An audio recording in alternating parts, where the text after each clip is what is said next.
Hello everyone, and welcome to Island Technologies presentation on DrayTek Wi-Fi solution. This is part one of our three-part series of webinars on this topic.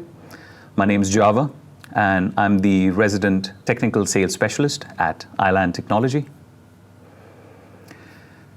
In today's webinar, I'll be giving you a general introduction to Wi-Fi technology, and we'll be discussing Wi-Fi standards, the various technology components, followed by some antenna theory. In part two of this webinar series, we'll have a look around the menu options in DrayTek routers, along with a discussion about Wi-Fi mesh networks. The final part three would deal with Wi-Fi management solutions. All right, so we're all set. Let's get started with an introduction to Wi-Fi technology. Wi-Fi was first released to consumers back in 1997 when a committee from the Institute of Electrical and Electronics Engineers, the IEEE, created the 802.11 standards. The term Wi-Fi is actually a trademarked phrase for the IEEE 802.11x standards, created by the Wi-Fi Alliance, which is a trade association group formed in 1999 to regulate the Wi-Fi market. Following this, a basic specification for Wi-Fi was established, allowing 2 megabytes per second of data transfer wirelessly between devices. This sparked a development in prototype equipment, that is routers and access points, that comply with the IEEE 802.11 in 1999, and this was when Wi-Fi was introduced for home use. As we now know, Wi-Fi has matured as a reliable alternative for local area network development. The 802.11 series of protocols have defined all aspects of Wi-Fi operations, and the latest AC standard further defines more functionality such as security, dual band, and higher throughput specifications. Future enhancements are the 802.11ax and AY standards, which promise even higher wireless data speeds.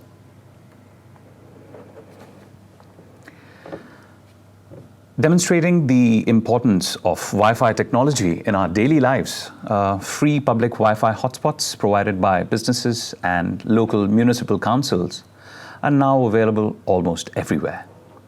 Some service providers, such as Telstra, are also offering free Wi-Fi hotspots for their customers through their other customers, which you might see come up on a Wi-Fi scan in your area as Phone Wi-Fi or Telstra Air.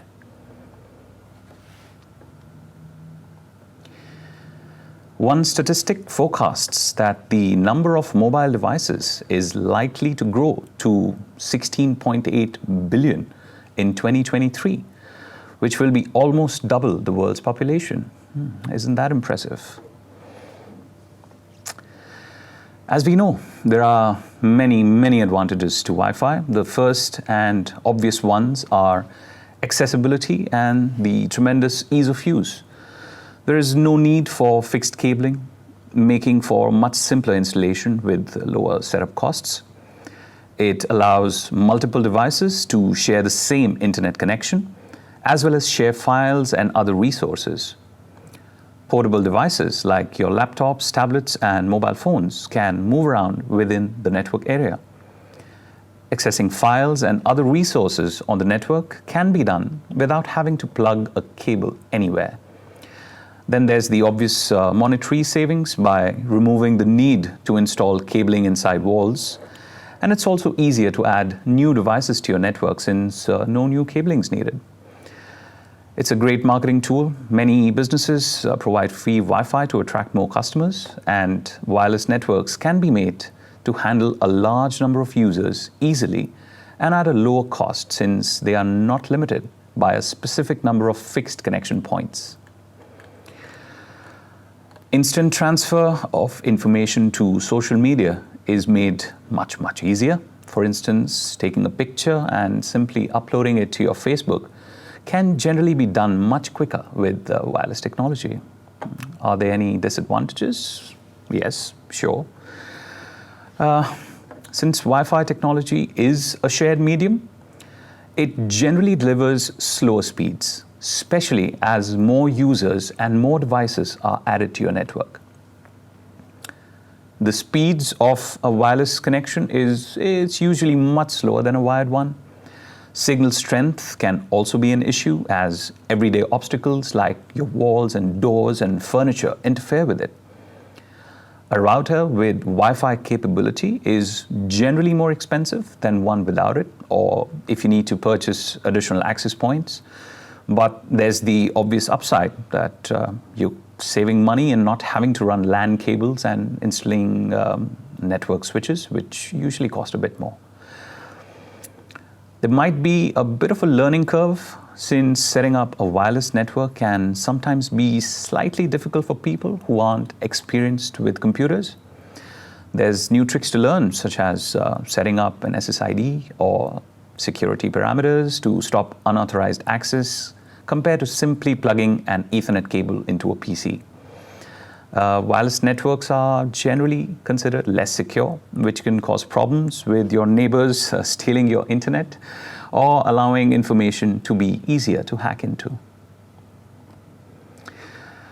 With all that being said, Wi-Fi has numerous applications. They range from things like accessing the internet to file sharing, wireless printing, streaming your audio to any speakers in the house, or transferring pictures from your digital camera, turning your smartphone into a remote control, streaming movies to any television in the house, just to name a few. One example of a commercial application for Wi-Fi is for the luxury hotel group in UAE, India, China, and other parts of the world to provide a service called DigiValet to their guests. In this application, DrayTek Vigor access points are deployed along with tablet PCs in each room. And the solution allows your guests to control lighting, air conditioning, TV, sound systems, as well as ordering their room service, browsing the internet, watching movies on demand, and much, much more. More details for this application are available on this link on the screen. Another major use for Wi-Fi is for IoT, which stands for Internet of Things. Things meaning objects or devices. In simpler terms, IoT is a network of internet-connected objects that are able to collect and exchange data. It has allowed a huge number of consumer electronics and computing devices to exchange information and becoming interconnected. To give an idea of the importance of the Internet of Things with regards to Wi-Fi technology, check out the graph pictured here. The number of connected devices in 2019 was estimated to be around 26.66 billion, and it'll keep growing exponentially, with the number expected to reach 75.44 billion by 2025. Many of these devices will be using Wi-Fi technology to exchange data. So Wi-Fi is used more than simply getting online to check your email or browse social feeds. A growing number of IoT devices are created for consumer use. Connected devices utilizing IoT, which collect and exchange data, include things like thermostats, vehicles, lights, refrigerators, home appliances, and many other items with embedded electronics, sensors, or actuators. Okay, let's quickly talk about Wi-Fi standards. As I mentioned earlier, Wi-Fi standards today are based on the 802.11 specifications that were created by the IEEE committee back in 1997. The 802.11 standard was developed before the public even heard of Wi-Fi. As Wi-Fi technology developed through the years and network bandwidth gradually increased, letters were added to reflect these improvements. So we now have 802.11b, .11a, .11g, .11n, and more. The Wi-Fi naming convention has been changed recently so that it starts with Wi-Fi 1 for the earliest Wi-Fi standard to Wi-Fi 6 for the latest. So the highest number indicates the latest standard. The table we have here shows the different 802.11 Wi-Fi standards along with the frequency of bands being used. Both the 2.4 and the 5 gigahertz frequency bands are unlicensed bands, which basically means they can be used freely, and most other frequency bands in the RF spectrum require a license and are mainly used for commercial purposes. 802.11ax is the latest addition to the Wi-Fi standards, and it's able to deliver much faster speeds. Currently, DrayTek does not have any products with 802.11ax technology, but rest assured, we will be releasing them in the near future. The table here has a comparison between 802.11ac and .11ax technologies.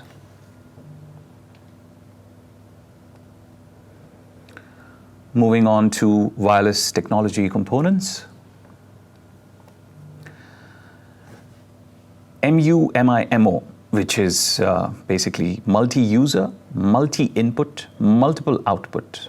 This was created to improve the capacity of wireless connections. This technology is available in both 802.11ac and .11ax Wi-Fi standards.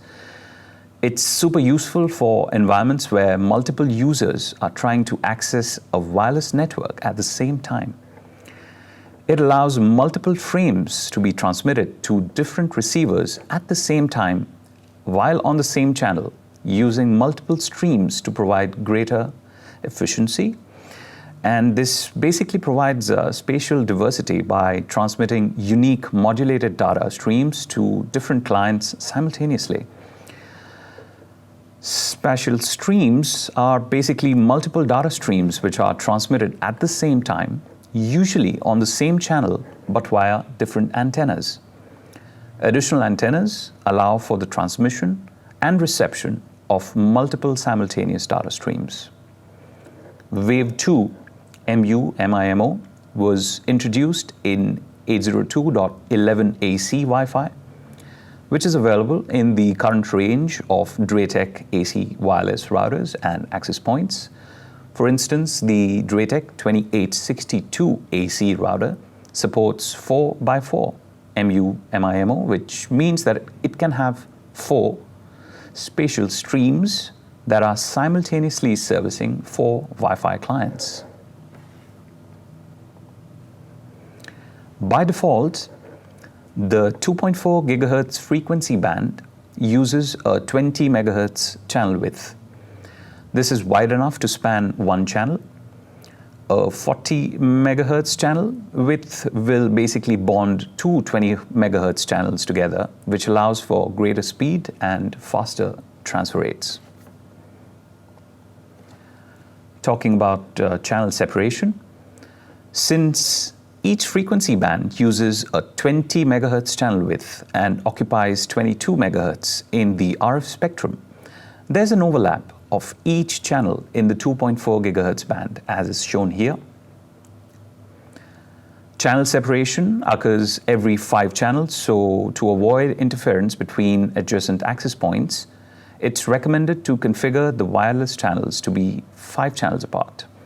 As an example, it's recommended to use channels 1, 6, and 11 for adjacent access points.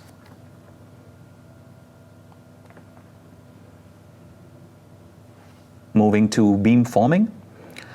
Now, this is a technique that's used in Wi-Fi access points where the phase and relative amplitude of the signal at each transmitter is sent at slightly different times. So, in a particular direction, the signal strength is amplified towards the Wi-Fi client.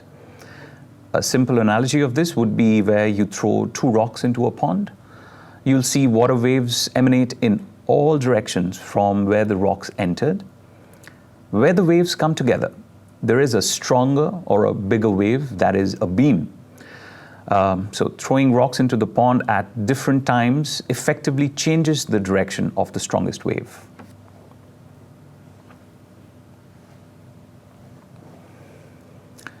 Airtime fairness is a technology which can be used in a mixed environment where slow Wi-Fi devices can significantly impact the performance of faster Wi-Fi devices. To understand this technology, let's just break down the term airtime fairness as fairness by time using air as a medium, instead of fairness by packets. It's now fairness by time. Each client gets the same airtime, regardless of client capability and capacity. This option is very useful in environments where there's a mix of 802.11a.11g and .11n clients being served together. High throughput clients do not get penalized because of slower client transmissions that take more airtime due to lower transmit rates. For instance, here we have two clients, A and B. In normal scenario, client B will only need 1/4 of the time compared to client A, which is not a fair approach to client B. Now, if we look at a second scenario where we're using airtime fairness, both clients get the same transmission time.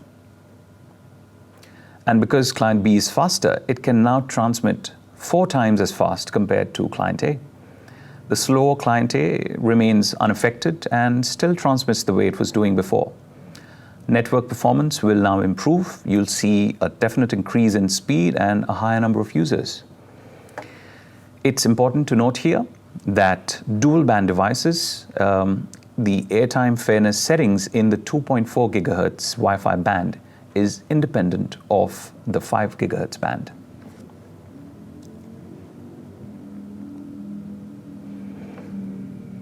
Okay, band steering is a feature that encourages dual band capable wireless clients to connect to the faster 5 GHz Wi-Fi and leave the 2.4 GHz channel less crowded, thereby improving the overall Wi-Fi performance. In this diagram here, we show that without band steering, a 5 GHz capable device could still be using up the 2.4 GHz channel, thereby it just causes more congestion on the channel. Now, we see with band steering enabled, the 5 GHz capable devices have moved to the 5 GHz band, thereby freeing up bandwidth in the 2.4 GHz channel.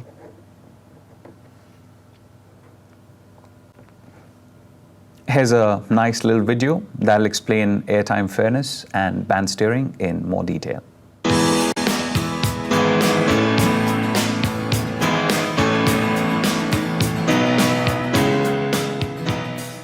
Hi everyone, Darren from DrayTek Australia and New Zealand. Two very cool wireless features available on DrayTek Wi-Fi routers and APs are airtime fairness and band steering. You may have wondered what exactly they do and how they can improve the performance of your Wi-Fi network. Airtime fairness allocates bandwidth to wireless clients according to time rather than speed, so faster wireless clients aren't penalised by the slower ones. Let's assume, for example, that we have a network with a slow wireless device and a fast one. Each device gets an equal share of the bandwidth. Let's say, just using example values here, the actual values are quite different. The slow wireless client takes 1 second to download 1 packet of data. If the fast client is also only allowed to download 1 packet as well during its turn, it can download the same packet in 1/4 of the time, but its overall speed will be impacted because it continually has to wait on the slower device. But if we change it to a time-based share of the bandwidth and each device gets the same amount of time to download as much as it can, the faster device can now download 4 packets during its turn instead of just 1. You'll find this setting in the web user interfaces down in the wireless LAN sections. For dual band routers and APs, it needs to be enabled for both 2.4 GHz and 5 GHz. For tri-band, it appears under all 3 wireless LAN settings. It's simply a matter of ticking the box to turn it on. The triggering client number is the number of devices you want online before it comes into play. The default is 2, which means it starts doing its thing anytime there's 2 or more Wi-Fi devices connected. Band steering also helps speed up a wireless network by reducing congestion on Wi-Fi bands. Let's assume we have a mixed network with some single band and some dual band capable devices. Band steering will automatically steer the 5 GHz capable devices to the 5 GHz band, freeing up the 2.4 GHz band for those devices that can only do 2.4 GHz. You'll only find this setting on dual and tri-band routers and APs in the 2.4 GHz wireless LAN settings section. For it to work, the SSIDs and security settings need to match on both the 2.4 GHz and 5 GHz settings. There's a tick box to enable or disable it, and check time for WLAN client 5G capability is set by default to 15 seconds. That's the time it will prevent a detected dual band capable device from connecting to the 2.4 GHz band, which should be enough time to get it to connect to the 5 GHz band instead. In more advanced products, we get a few more options to play with if we want to fine-tune it a little. 5 GHz minimum RSSI. RSSI stands for Received Signal Strength Indicator, so that's how weak or strong we want the signal strength of a particular device to be before it gets steered to the 5 GHz band. Then we have overload thresholds, which is how congested we want a particular band to get before it starts steering devices. It explains all that in a bit more detail there by saying band steering will only happen when 2.4 GHz is overloaded and 5 GHz is not.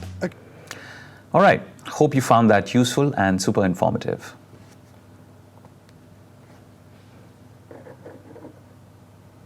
Wireless roaming is when a wireless client can automatically switch to another access point which has better signal strength while moving around in an area with multiple APs.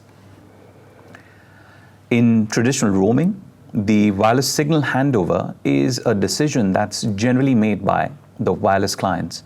We often find that Wi-Fi clients will stick to the originally connected AP, which has weak transmission signals, rather than roaming on to an access point that has a stronger and better signal.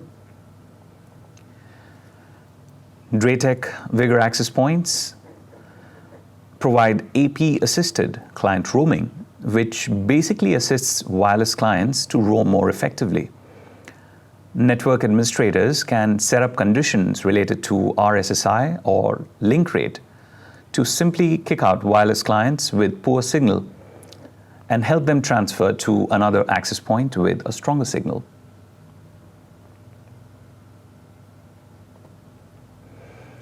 Okay, let's now look at some antenna theory related to DrayTek routers and access points.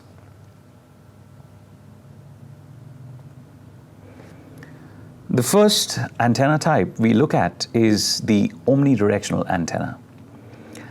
These radiate or receive wireless signals in all directions, so they have 360-degree coverage. They are suitable for covering confined spaces such as the inside of a building.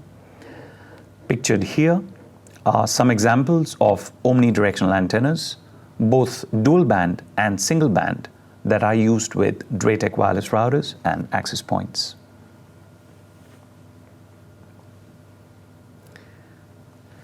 As you can see, the omnidirectional antennas have a donut-shaped radiation pattern that covers 360 degrees, and this makes them ideal for connecting devices that are on the same plane and to either side of each other.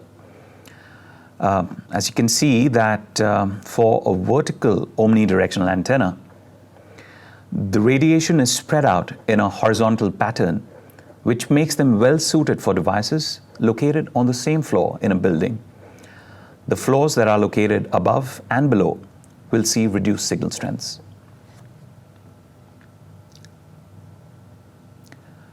A directional antenna or beam antenna radiates or receives greater power in specific directions, allowing increased performance and reduced interference from unwanted sources. The signal is concentrated in one direction with almost no signal behind it in the opposite direction. These are suitable for covering specific areas in a building, such as a classroom, or for point-to-point wireless installations such as building-to-building wireless links.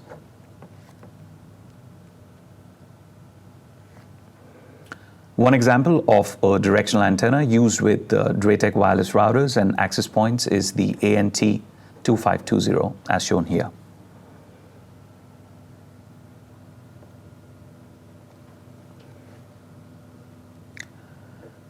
Directional antennas concentrate the radiation beam in a small angle in a specific direction. It's the beam angle which determines how much the beam spreads. Obviously, the wireless device must be in the same radiation beam in order to receive the signal. A very narrow beam will produce a strong signal, and it would be the way to go for wireless point-to-point links when the distance is greater.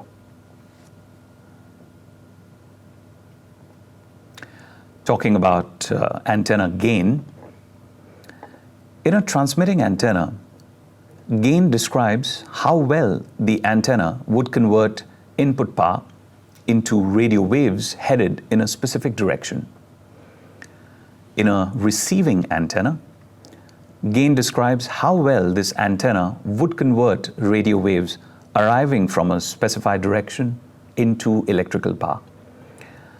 In DrayTek wireless routers and access points, transmission power is always a maximum of 100 milliwatt, regardless of the type of antenna installed. So a method to achieve higher antenna gain is to restrict the radiation pattern so that the signal is output in a far more defined pattern. When we refer to aerial gain, we are referring to the gain in a specific direction, compared to if the signal was to be transmitted in a perfectly spherical pattern. For omnidirectional aerials, a reduction in either the vertical or horizontal beam angle, or both, will result in higher signal strength in a particular direction. For instance, a 5 dBi aerial may have a vertical beam angle of 40 degrees, whereas a 7 dBi aerial may have a vertical beam angle of 22 degrees. This would concentrate the signal in a reduced pattern, with the signal now stronger in the covered area. That's increased gain.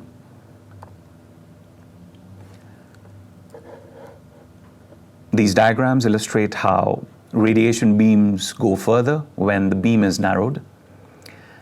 A good analogy to this would be adjusting an aerial's gain is like putting your finger over the end of a water hose.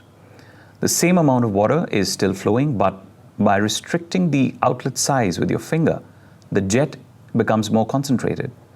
The spray's spread is less, so the jet basically reaches further.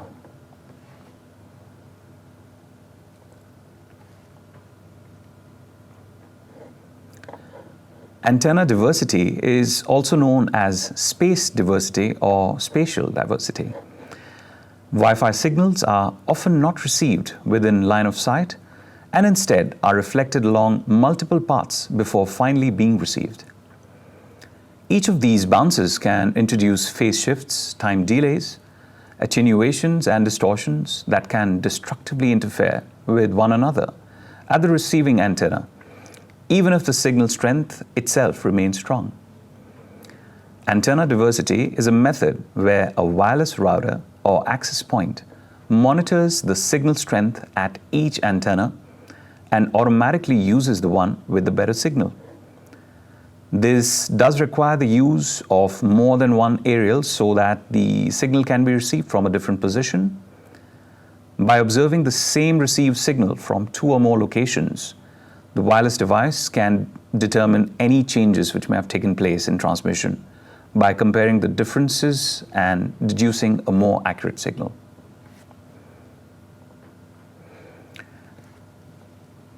Quick difference between dB, dBm, and dBi.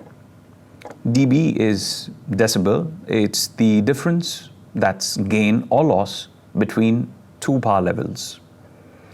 So if the difference 0 dB or 0 decibel, then the 2 power levels are the same.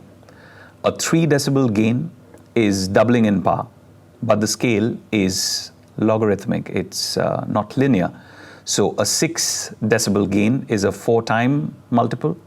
A 12 decibel gain would be a 6-time, and so on. It's very useful when measuring the loss of wireless cabling or connectors. For example, the loss of signal in an antenna cable may be very significant if lengthy. dBi is decibel isotropic. It's used as the unit of measure of gain of a Wi-Fi antenna, where gain refers to the measure of an antenna's ability to direct or concentrate radio frequency energy in a particular direction or pattern. A higher dBi indicates higher gain antenna. dBm is actual power output, decibels to 1 milliwatt. So 0 dBm is approximately equal to 1 milliwatt, and 20 dBm is approximately 100 milliwatt. 20 dBm is actually the maximum permitted power output of 2.4 gigahertz wireless LAN.